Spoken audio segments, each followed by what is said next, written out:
हमारे देश में कई तरह के लोग रहते हैं जो कई डिफरेंट कास्ट से बिलोंग करते हैं। वहीं हमने कई बार देखा है कि इसी डिफरेंस की वजह से कुछ लोगों को डिस्क्रिमिनेशन का भी सामना करना पड़ा है, जिससे प्रोटेक्शन देने के लिए अब तक एग्जीक्यूटिव से लेकर जुडिशरी ने भी कई कदम उठाए हैं। इसी के बीच जब बिहार में कास्ट बेस्ड सर्वे की बात उठी तो लोगों में खलबली मच गई थी। जहाँ कई लोगों ने इस सर्वे का विरोध किया था, वहीं कई लोगों ने इसके फेवर में भी बोला है। बिहार का ये कास्ट बेस्ड सर्वे इसलिए भी इतना कंट्रोवर्शियल रहा है क्योंकि हमारे देश में इंडिपेंडेंस के बाद से एक बार भी कास्ट बेस्ड सेंसस नहीं हुआ है। जी हाँ, आपने सही सुना। और यही कास्ट सेंसस नहीं करवाने की वजह से एक बार फिर से अपोजिशन ने बीजेपी पर उंगलियां उठाई है कि वे सिर्फ अमीरों को फायदा देना चाहते हैं और ना कि गरीबों को। अब इस बात में कितनी सच्चाई है या नहीं, इसका फैसला हम आप पर छोड़ते हैं। लेकिन लोगों के मन में ये बात उठने लगी है कि क्या अब समय आ चुका है कि एक कास्ट बेस्ड सेंसस सेंटर द्वारा होना चाहिए और उसके रिजल्ट के बेसिस पर अब लोगों को रिजर्वेशन मिलनी चाहिए। आपके मन में ये सवाल तो पैदा हो रहा होगा कि इस साल कास्ट रिलेटेड मैटर्स इतने हाईलाइटेड क्यों चल रहे हैं। इसलिए भी क्योंकि 2024 लोकसभा इलेक्शंस आने वाले हैं और रिजर्वेशन का मामला हमारे देश में पॉलिटिकल बनाया जा चुका है। ऐसा हमारा कहना नहीं, लेकिन खुद सुप्रीम कोर्ट ने नोटिस किया था जब SC/ST सब क्लासिफिकेशन रिजर्वेशन की हियरिंग चल रही थी। इस हियरिंग के दौरान सुप्रीम कोर्ट बेंच ये सोचने पर भी मजबूर हो गई कि क्या जिन लोगों को पिछले 70-80 सालों से फायदा मिलते आ रहा है, इस हियरिंग के दौरान सुप्रीम कोर्ट बेंच ये सोचने पर भी मजबूर हो गई कि क्या जिन लोगों को पिछले 70-80 सालों से रिजर्वेशन का फायदा मिलते आ रहा है, उन्हें अभी भी इसका फायदा मिलना चाहिए। इस हियरिंग के अलावा और कौन से सुप्रीम कोर्ट के सामने कास्ट रिलेटेड केसेस आए हैं, इस वीडियो में हम देखेंगे। और सेंटर का क्या ओपिनियन रहा है रिजर्वेशन सिस्टम पर, वो भी देखेंगे। आपको बता दी कि हमारे देश में कई लोगों ने रिजर्वेशन का विरोध किया है, ये कहते हुए कि कुछ स्पेसिफिक कम्युनिटीज को फायदा देना बाकियों के साथ इनइक्वालिटी के बराबर है। और आप सुनकर चौंक जाएंगे कि इस इनइक्वालिटी के पॉइंट से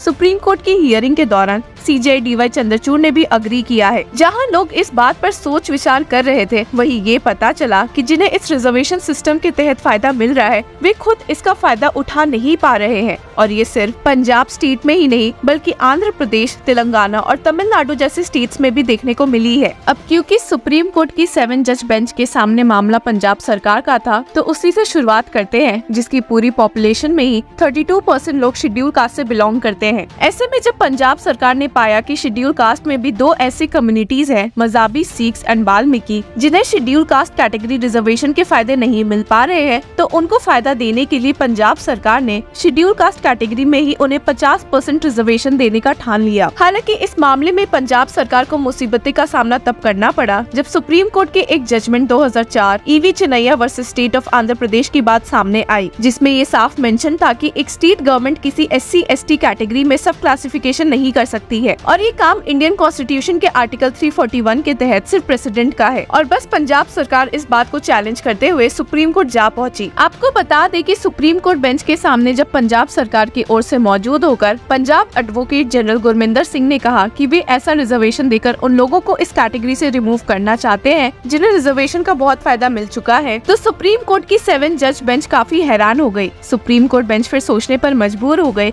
कि 70-80 साल से जिन कम्युनिटीज को रिजर्वेशन का फायदा मिल चुका है, क्या उन्हें इस कैटेगरी से अब रिमूव करने का वक्त आ गया है? क्या वक्त आ गया है कि शेड्यूल कास्ट कैटेगरी में से लोगों को निकाला जा सकता है और जनरल कैटेगरी की टक्कर में खड़ा किया जा सकता है? इससे ज्यादा चौंकाने वाली बात ये थी कि सुप्रीम कोर्ट इस बात से सहमत नजर आई। सुप्रीम कोर्ट की बेंच, जिसमें जस्टिस BR गवई भी मौजूद थे, जो खुद एक दलित कम्युनिटी से बिलोंग करते हैं, ने इस मामले में अपने व्यूज रखते हुए कहा, now what happens a person from SC/ST gets into IAS, IPS etcetera. Once you are there, their children do not suffer the disadvantages that persons from the other scheduled caste communities suffer, but by virtue of reservation, they are also entitled to the benefits for the second generation and again the third generation। इस point पर supreme court bench सहमत तो जरूर नजर आई, but उन्होंने ये भी माना कि ये काम यूनियन का है और वही इस पॉइंट पर कोई फैसला ले सकते हैं। अब जब यूनियन की बात हो रही है, तो बात कर लेते हैं उनको रिप्रेजेंट कर रहे सॉलिसिटर जनरल तुषार मेहता के सबमिशंस की। उन्होंने सीधे शब्दों में बताया कि सेंटर इस मामले में सब क्लासिफिकेशन रिजर्वेशन को सपोर्ट करती है। हालांकि ये बोलने के बाद एस.जी. मेहता ने ये क्लियर किया कि वे सीनियर एडवोकेट सिब्बल के कॉन्स्टिट्यूशनल प्रोविजन के पॉइंट से अग्री नहीं करते हैं। आपको बता दें कि सीनियर एडवोकेट कपिल सिब्बल ने कहा कि प्रेसिडेंट के डेजिग्नेशन से रिजर्वेशन पे कोई फर्क नहीं पड़ता है और इसी पॉइंट से डिसएग्री करते हुए एस.जी. मेहता ने समझाया कि बिना प्रेसिडेंट के डेजिग्नेशन के कोई रिजर्वेशन हो भी नहीं सकता है। He stated, "The power to identify scheduled caste rests with the president in consultation with the governor of the state or union territory and is final under Article 341." SG. Mehta ने ये भी ऐड किया कि इसके बाद भले स्टेट गवर्नमेंट या union चाहे तो रिजर्वेशन दे सकती है, पर ये पहला प्रोसेस होना बहुत जरूरी है। आपको बता दें कि सीजेआई डी.वाई. चंद्रचूड़ और जस्टिस बी.आर. गवई भी सीनियर एडवोकेट कपिल सिब्बल के इस पॉइंट से खुश नहीं दिखे थे। Justice B R. गवई ने सिब्बल को समझाते हुए कहा कि जब तक प्रेसिडेंट किसी कम्युनिटी को शेड्यूल कास्ट डेजिग्नेट ना कर दे तब तक उन्हें रिजर्वेशन नहीं दिया जा सकता है and stated, unless a particular caste is designated by the president as a scheduled caste under Article 341, it could not avail reservation। और वहीं सीजीआई ने भी कहा है कि रिजर्वेशन के लिए प्रेसिडेंट की डेजिग्नेशन एक नेसेसरी कंडीशन है, अब भले उसके बाद इस मामले में यूनियन गवर्नमेंट स्टेप करे या स्टेट गवर्नमेंट। और वहीं इस केस में रिस्पोंडेंट की ओर से मौजूद होकर जब सीनियर एडवोकेट संजय हेगड़े और मनोज स्वरूप ने बताया कि कैसे अगर ये मामला स्टेट्स पे छोड़ा गया रिजर्वेशन देने का तो ये काफी पॉलिटिकल हो जाएगा। इसका एग्जाम्पल उन्होंने मणिपुर में हुए एथनिक वायलेंस का हवाला देते हुए कहा, जो कि इसी रिजर्वेशन टाइप की वजह से शुरू हुई थी। इस पॉलिटिकल पॉइंट पर तो सीजे चंद्रचूड़ सच में सोचने पर मजबूर हो गए और कहा, this will become a dangerous trend of appeasement. Some state governments will pick out a few caste while others will pick another set of caste. The idea is not for popular politics to play out in this, we will have to tailor it by laying down the criteria. इसके अलावा bench ने ये भी सोचा कि जब state किसी भी स्पेसिफिक सब कम्युनिटीज को फायदा देगी तो इनइक्वालिटी की भावना तो पैदा ही होगी और बाकी लोग इसका विरोध जरूर करेंगे।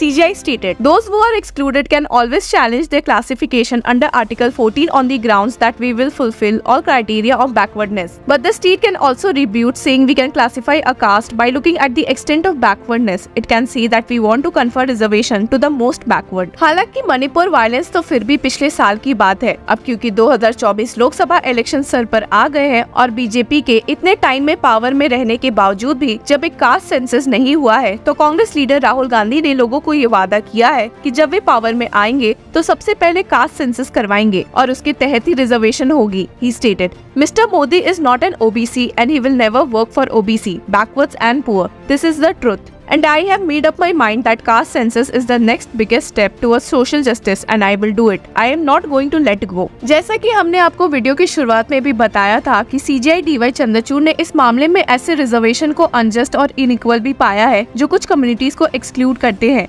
हालांकि सीजीआई ने इसके बावजूद कहा है कि ये एक्सक्लूजन कॉन्स्टिट्यूशन द्वारा जस्टिफाइड भी है and stated, there is an element of exclusion, however that exclusion is constitutionally justified. Reservation is not a breach of equality. It is in aid of equality. आपको बता दें कि यहाँ बात CGI D.Y.. Chandrachud supreme Court की 9 जज bench Indira Sohani and others versus union of India 1992 की कर रहे हैं, which clarified that reservations are not exceptions but provisions of equality. इस जजमेंट का भी सहारा petitioner such as senior advocate Kapil Sibal, Gopal Sankaranarayanan और बाकी लोगों ने उठाया था। सुप्रीम कोर्ट की 2004 judgment EP Chinnaiah versus state of Andhra Pradesh इस जजमेंट के कॉन्ट्ररी है, जिसमें ओबीसी कैटेगरी के लिए सब क्लासिफिकेशन अलाउ किया गया था। आपको बता दें कि इस जजमेंट से क्रीमी लेयर की कॉन्सेप्ट पैदा हुई थी that sought to distinguish a relatively better off segment among the backward classes from the actual backward classes, leading to wide intra group resentment and contestation. तो बात ऐसी है कि समय के साथ साथ सुप्रीम कोर्ट बेंच के फैसले भी बदलते रहे हैं और उनका हमेशा से यही मकसद रहा है कि किसी भी पीछे कम्युनिटी को ऊपर उठाने की सख्त जरूरत है।